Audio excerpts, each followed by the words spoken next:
即係呢一塊地係要嚟買嘅。Katie and I decided to battle it.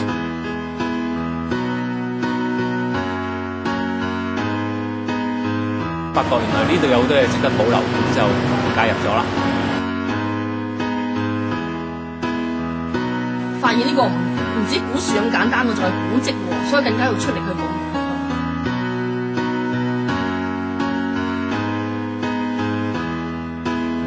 見到係報紙上面咧有好多人咧都倡議保護嗰啲古石層，咁先至引起咗我嗰個興趣。Members of the concern group was a planner, and she said, "Could I help them?"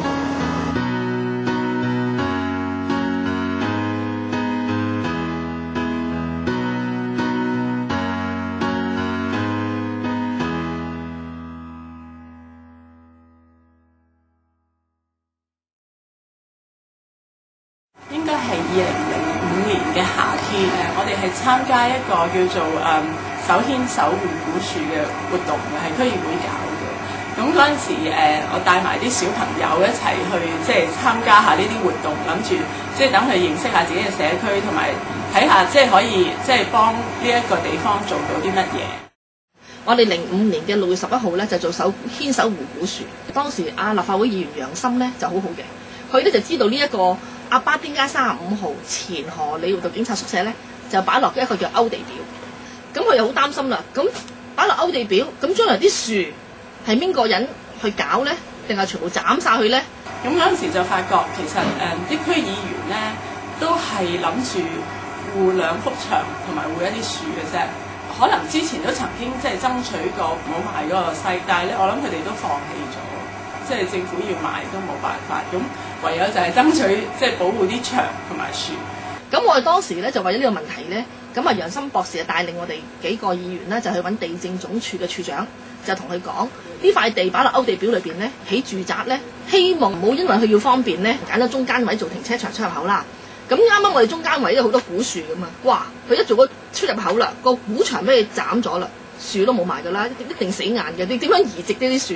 咁咧於是乎咧，當時咧呢塊地咧就擺落勾地表裏邊咧有個條件嘅，就係希望佢將嗰個起停車場出入口咧就向東移嘅，就少啲樹嘅位置。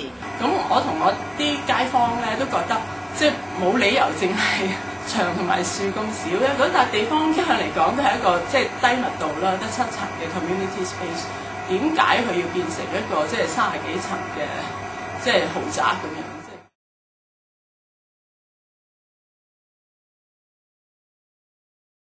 最初嗰個階段即係7月咧，我哋都好手忙腳亂嘅。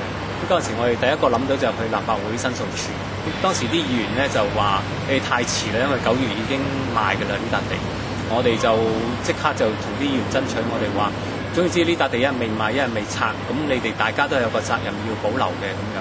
其實呢一個 site 咧喺98年嘅時候咧，政府係由 GIC 咧將佢轉咗做 RA 嘅。咁傾下，我哋就喺度諗啦，咁可唔可以申請即係將佢轉翻轉頭啊？究竟有冇咁嘅可能咧？後來咧就發覺，即係個機制咧係容許即係有呢啲 rezoning 嘅申請，甚至係由普通嘅市民去申請都可以嘅。So we very naively took out a town planning application with the help of a town planner. It had just been amended, and there was this new section, Section 12A, which allowed for applications to be made to change plans. This provides a venue for the public to actually make suggestions to the government, to the town planning board. 嗰啲咧即係義務嘅規劃師咧，係幫我哋做咗嗰個規劃申請嗰個申請嗰個文件嚇。咁似乎要求咧比我哋想象高咯，即係需要寫嘅嘢。咁我估即係一般嘅市民如果自己做咧，都有少少困難嘅。重新規劃嗰個 rezoning plan 咧，咁啊準備好晒啲資料啦，咁啊拎上去城規啦咁樣。話拎到上去，咁跟住個職員同我講，佢話唔得嘅喎，你一份唔掂嘅喎，你要影印70份 copy 上嚟喎，因為要 circulate 俾其他城規委員同埋政府部門睇。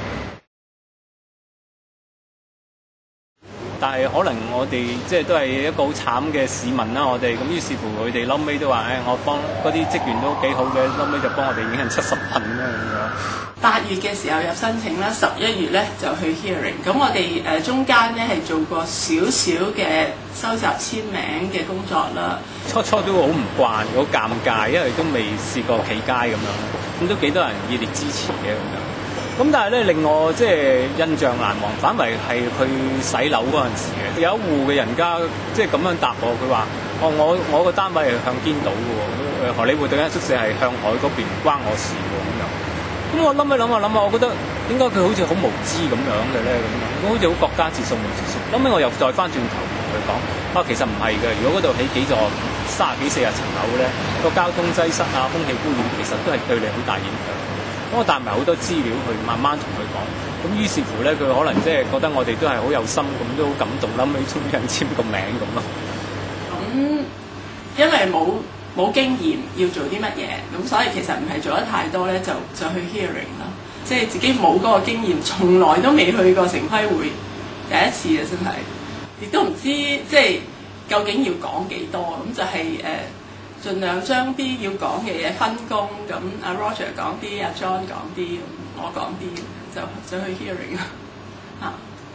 咁結果都一如即係預料啦，咁佢就 reject 咗我哋嘅嚇。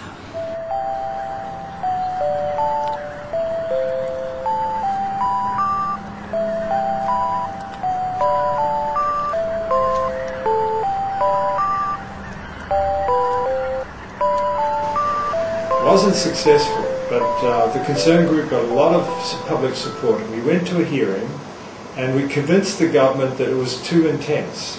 We didn't convince them that they should keep the buildings, because at that time we were arguing that this site really was being too intensively developed.